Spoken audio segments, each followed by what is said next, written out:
Train లో వెళ్తున్నారు. పెద్ద ఆయన పక్కనే ఉన్నటువంటి కుమారుడు 25 సంవత్సరాలు ఉంటాయి, సీట్ లో కూర్చున్నారు. ముందున్న వాళ్ళు అనుకున్న వాళ్ళందరూ వాళ్ళిద్దరిని గమనిస్తున్నారు. ఆ బాబు, నాన్న పశువులు, ఆవులు అంటే వాళ్ళ తండ్రి గారు, అవునా నాన్న అని చెప్పి తల మీద చేపెట్టి, ఎస్ అవును ఆవులు, నాన్న అదిగో మేకలు అంటున్నాడు. అవునరా మేకలు అని చెప్పి ఈయన తడుపుతున్నాడు. ఇది చూసిన మిగిలిన వాళ్ళందరికీ నవ్వొచ్చింది.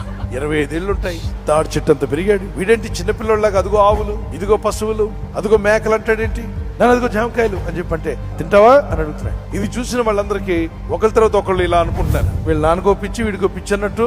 తండ్రి ఏమో కన్నీళ్లు గారుస్తూ సంతోషంగా, అవునరా నాన్న చిన్న నిజమే నిజమే అని చెప్పి అన్నాడు. దీన్ని చూసినటువంటి ఆ చుట్టూ ఉన్న వాళ్ళు ఎగతాళి చేయడం ప్రారంభించారు. లాస్ట్ కి పెద్ద ఆయన ఉండబట్లకి, ఎందుకంటే మీరు నవ్వుతున్నారు, లేకపోతే ఏంటంటే చిన్నపిల్లోళ్ళలాగా ఆయన ఏమో అదిగో నాన్న పశువులు ఇదిగో మేకలు అంటుంటే మీరేమో అవును అని చెప్పి.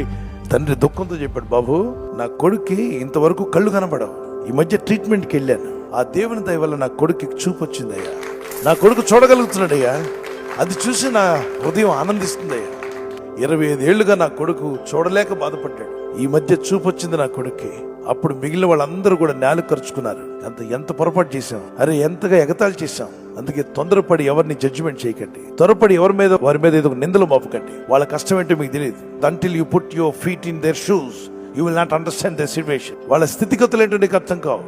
ఒక మనిషిని చూసినప్పుడు విలువ ఇవ్వండి, తోలనాడొద్దు, తగ్గించి మాట్లాడొద్దు, రెస్పెక్ట్ ఇవ్వండి.